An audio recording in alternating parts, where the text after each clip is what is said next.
Uno de los métodos o uno de los instrumentos que más se usa en fluorescencia atómica es el espectrofluorímetro, ¿sí?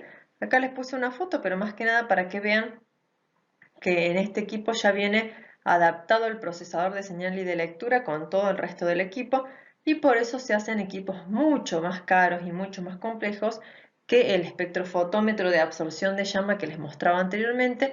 Sin embargo, sirven los dos para los mismos o prácticamente los mismos análisis, por eso nunca se dejó de usar el espectrofotómetro de absorción atómica y este no se usa tanto.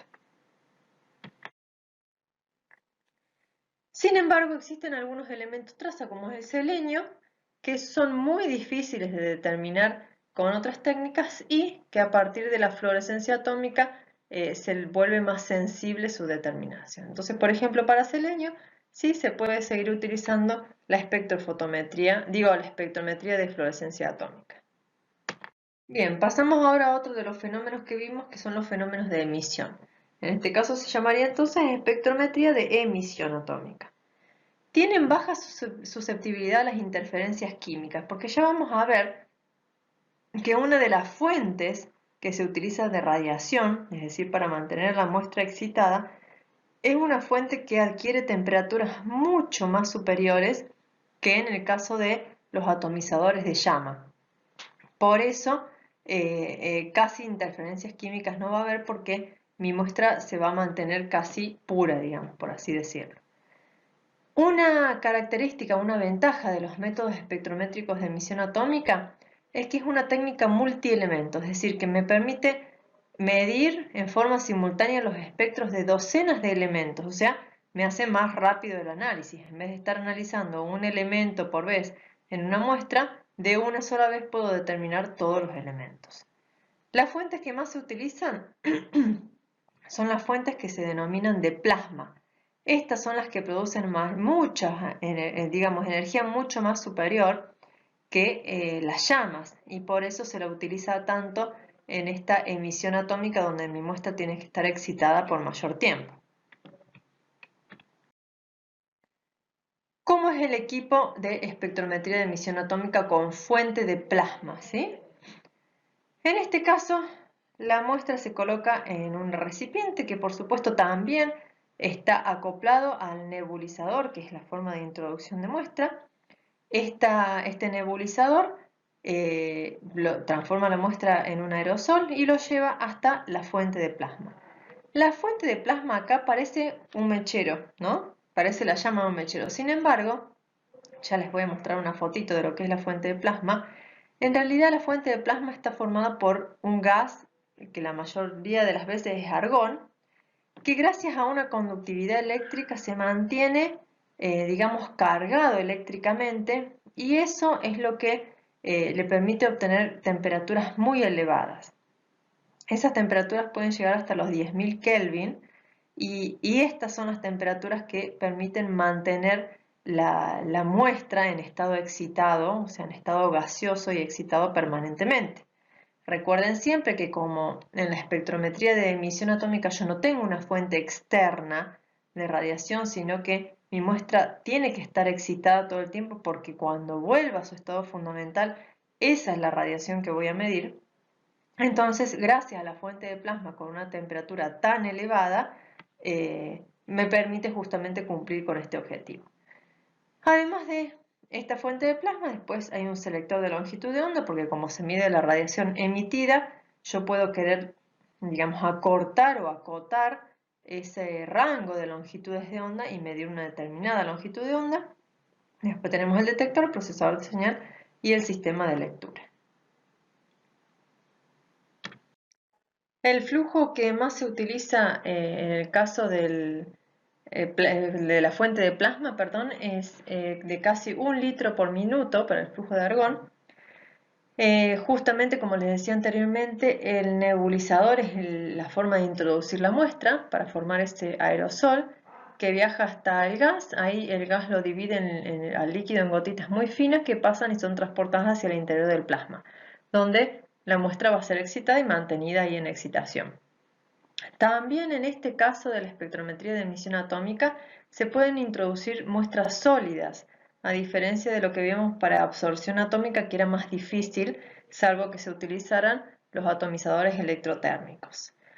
En el caso de los espectrómetros de emisión de plasma, abarcan por completo los espectros ultravioleta y visible, o sea que sirven para toda esa región del espectro electromagnético. Y al igual que en el caso de los métodos de absorción, es importante periódicamente realizar curvas de calibración. Como les dije anteriormente, lo bueno es que eh, al ser una técnica multielemento, yo puedo analizar todos los elementos, en el caso de que lo requiera, de una misma muestra. Bien, los instrumentos más conocidos de espectrometría de emisión atómica, acá hay un dibujito, es el espectrómetro de emisión de plasma acoplado por inducción. Así se llama el equipo. Acá yo les puse una fotito para que vean cómo es la fuente de plasma, para que no se la confundan con el atomizador de llama. Esta es la fuente, ven que parece como una llama, sin embargo es gas argón que está cargado eléctricamente, ¿sí? Entonces mantiene esa especie de llama que se llama plasma, justamente. Muchas veces también lo van a nombrar, lo van a ver nombrado como antorcha, así se llama esa fuente de plasma acoplado por inducción. Y este es el equipo bastante complejo para utilizar este fenómeno de emisión. Por eso es que han encontrado, digamos, tanta utilidad en el análisis de elementos traza minerales, porque es una técnica que tiene un alto rendimiento de muestras al ser una técnica multielemento. Entonces, lo primero que hay que hacer es tener una buena recolección de muestras, o sea, un buen muestreo. Ya vamos a ver de qué se trata o qué hay que tener en cuenta cuando empleamos métodos ópticos. En el caso de que sea necesario, se va a utilizar un pretratamiento de la muestra, luego la descomposición de la muestra, después hay que validar determinados métodos y datos analíticos y realizar un análisis instrumental. Entonces, con respecto a lo que es la recolección de muestra, en el caso de los análisis atómicos por métodos espectroscópicos, es muy importante que todos los materiales de muestreo sean materiales inertes como el titanio, teflón o polietileno, que no interfieran en el análisis o la determinación de nuestro analito, ¿sí? Recuerden que acá estamos determinando átomos, por lo tanto no queremos que interfieran o que haya contaminantes provenientes de estos instrumentos. El pretratamiento de la muestra consiste más que nada en homogeneizar la muestra para que sea representativa, ¿sí? Para que una porción que yo analice sea representativa de toda esa muestra.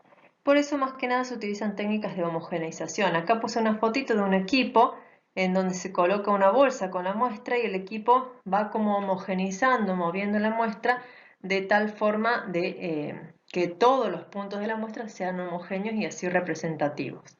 Muchas veces en la rutina del laboratorio se utiliza un molinillo de café, pero este no, digamos, puede dejar parte, sobre todo si la muestra es bastante dura, partes de grumos o de porciones muy densas y duras que hacen que no sea todo representativo. Entonces yo saco una muestra de una porción y puede que no sea la misma de la otra parte. Por eso la homogeneización con estos equipos que se llaman Stomacher se puede usar mucho para este tipo de pretratamiento. Bien, muy importante en el caso de los análisis de minerales y elementos traza es hacer una descomposición de la muestra que tiene que ver con remover de la muestra toda la materia orgánica, ¿sí?, que no forma parte de esos elementos minerales o elementos traza. Entonces, debo removerlos de mi alimento. Para eso, por lo general, se utiliza un equipo que se llama mufla. Ya lo van a ver más adelante con mayor detalle para el análisis de cenizas. Pero en este caso es más que nada para eliminar toda la materia orgánica de los alimentos y solamente que mi analito sea el que quede, digamos, para analizar. Para eso esta mufla se obtiene en altas temperaturas, en este caso las muestras son calentadas a unos 500 o 550 grados centígrados en unos crisoles que resisten altas temperaturas y, por ejemplo, se pueden utilizar cuando se analizan metales como sodio, potasio, magnesio, calcio, hierro, cobre y zinc, ¿sí? Siempre entonces necesitamos una mineralización de la muestra o una remoción de la materia orgánica presente. Bien, en la determinación de elementos traza para el análisis de alimentos, una de las principales dificultades es la exactitud y precisión de los resultados, porque en general estos átomos o estos elementos están en concentraciones muy bajas. Entonces, para disminuir estos errores se recurre en la práctica a diferentes procedimientos que ustedes ya vieron en la clase anterior. Por ejemplo, realizar curvas de calibración periódica, y también determinados métodos como el método de estándar interno o el método de adición estándar, todos métodos que permiten contrarrestar esas interferencias, ya sea espectrales o químicas, que ocurren en muchos de los análisis. Por supuesto, si en el laboratorio se desarrolla o se quiere desarrollar un nuevo método analítico, hay que revisar la exactitud para asegurar que se obtengan resultados confiables. ¿Cómo puedo asegurarme de esa exactitud? En la mayor parte de las ocasiones existen un material que se denomina de referencia, que son materiales que tienen sustancias donde la concentración de uno o más elementos es certificada por un procedimiento técnicamente validado. Entonces, al pasarlo por mi equipo, si obtengo esa concentración que me dice, entonces significa que el equipo está funcionando adecuadamente. O muchas veces, si yo cuento con otro método analítico validado en el mismo laboratorio, puedo comparar mis dos métodos y así obtener la exactitud adecuada. Otra de las formas en que se validan los métodos es utilizando siempre métodos estándares que son emitidos por instituciones tales como la AOAC, que la van a ver mucho en esta materia, ¿sí? Son entidades que me brindan métodos que yo al aplicarlos y utilizarlos me aseguro o aumento la precisión y la exactitud de mis resultados. Bien. Con respecto al análisis instrumental, es muy importante considerar determinados parámetros cuando quiero establecer determinados criterios para la elección del instrumental en el análisis específicamente de minerales y elementos traza. Estos parámetros que tengo que tener en cuenta para elegir o hacer elección de un instrumento determinado son el límite de detección y la sensibilidad, la precisión analítica, el rango de trabajo analítico, los problemas con las interferencias, el costo que tiene mi instrumento, el rendimiento de muestras y por supuesto las posibilidades de automatización y los conocimientos y aptitudes del operador a cargo. En la actualidad la mayoría de los laboratorios utilizan principalmente las técnicas espectrométricas atómicas para el análisis de elementos traza. Con respecto a los límites de detección, yo acá les puse los límites de detección para tres equipos diferentes que vimos hoy. Por ejemplo, en el caso de la espectrometría de absorción atómica utilizando hornos de grafito, que eran esos atomizadores electrotérmicos donde yo podía colocar también muestras sólidas, fíjense que los límites o los rangos de límites de detección son mucho más bajos que para el resto de las técnicas. Es decir, bueno, por supuesto es muy importante o cabe aclarar que depende mucho también del elemento, ¿sí? Del elemento que yo quiera determinar va a depender también la sensibilidad de cada equipo. Pero en general, los espectrofotómetros que utilizan o los espectrómetros que utilizan horno de grafito son mucho más sensibles. Esto significa que con bajas concentraciones que yo tenga del analito en mi muestra, puede ser detectada a través de este equipo, en comparación, por ejemplo, a la espectrometría de absorción atómica que utiliza llama, ¿sí? Que en este caso es la técnica menos sensible. Sin embargo, también recordemos que esta técnica de absorción atómica de llama era mucho más simple, ¿sí? Tenía otras características o otras ventajas. Bien. Con respecto al rango de trabajo analítico, ¿qué es el rango de trabajo analítico? Es el rango de concentraciones sobre el cual puede obtenerse resultados cuantitativos sin recalibrar el sistema. Es decir, un amplio rango de funcionamiento, un amplio rango analítico, significa que yo puedo hacer muchos análisis de muestras antes de calibrar nuevamente el equipo. O sea que voy a aumentar el rendimiento y el tiempo, voy a disminuir el tiempo en el cual hago el análisis. Por ejemplo, si uso un espectrómetro de emisión atómica de plasma acoplada por inducción, fíjense que el rango de trabajo analítico se amplía mucho. Recuerden que esta era una técnica multielemento en donde yo podía determinar en forma simultánea muchos elementos presentes en una muestra. Y a su vez me está diciendo que el rango de trabajo analítico es muy amplio, es decir, que yo puedo analizar muchas muestras antes de volver a recalibrar ese equipo. Entonces, para muchos análisis, este es uno de los métodos más utilizados. En cuanto a las interferencias químicas y espectrales, no son en general un problema para los métodos de absorción atómica de llama, pero sí ocurren en el caso de los métodos que utilizan horno de grafito. Si bien los métodos que utilizan hornos de grafito dijimos que tienen una sensibilidad mucho mayor en el caso de muestras sólidas, son un problema para las interferencias químicas y espectrales. En cuanto a los costos del sistema, bueno, es obvio que en el caso de la espectrometría de emisión atómica de plasma acoplada por inducción, siempre el costo es un poco más elevado porque ya la fuente utilizada para mantener mi muestra excitada es esta fuente de plasma, que es mucho más cara de conseguir que en el resto de los equipos. Entonces esto es otro de los criterios que yo voy a tener que ver o tener en cuenta a la hora de elegir un equipo para analizar un determinado elemento. Por supuesto, como dijimos y lo repito nuevamente, el rendimiento de muestra es siempre considerablemente mayor si se emplean los métodos multielemento como este espectrómetro de emisión atómica de plasma acoplado por inducción.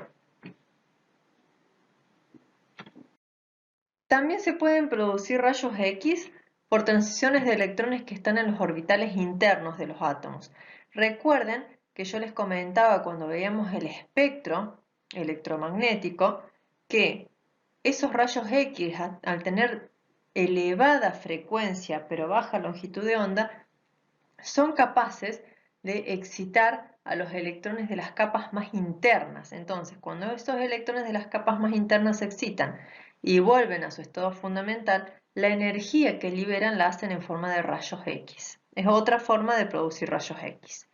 Entonces, hay tres maneras de producirlos.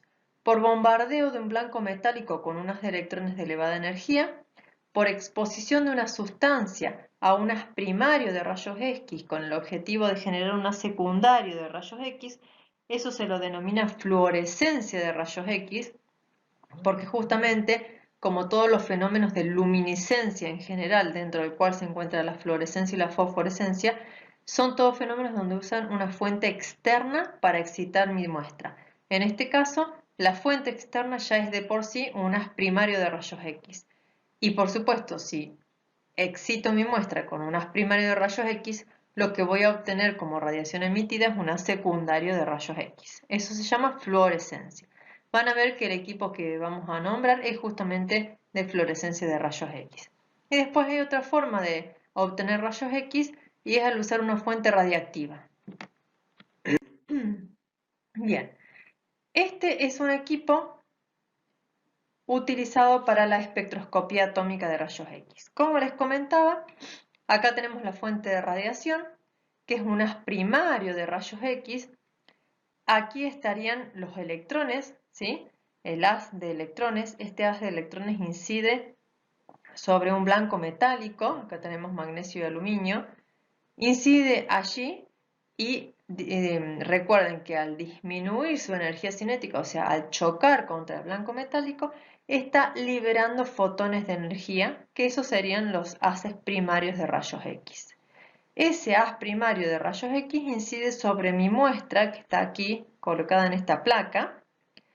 Esa muestra absorbe los rayos X.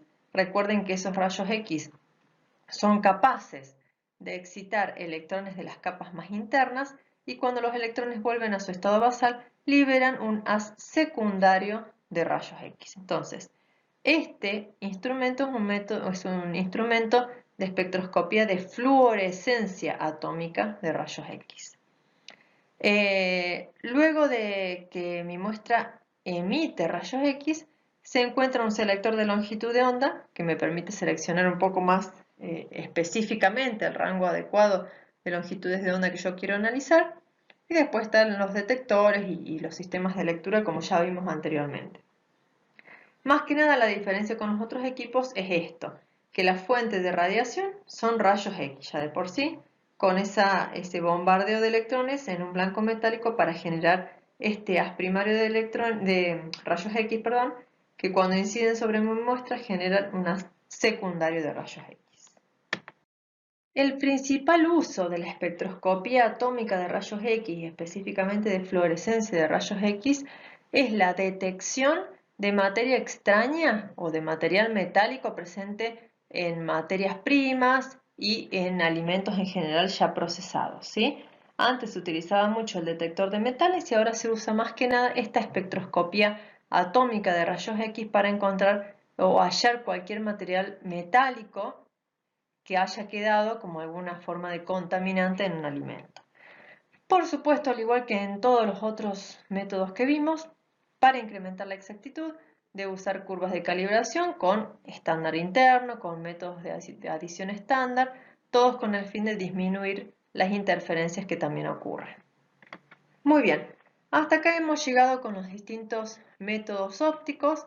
Recuerden que más que nada me interesa de cada uno de ellos que sepan el fundamento, cuál es el principio fundamental de su función, ¿sí? De su uso, y también ver más o menos cómo están armados los componentes en cada uno de ellos y justamente que recuerden también los usos, ¿sí? Y cuáles son los criterios, dependiendo de qué analito o qué muestra quiero analizar, cuáles son los criterios que voy a tener que tener en cuenta para usar uno u otro instrumento.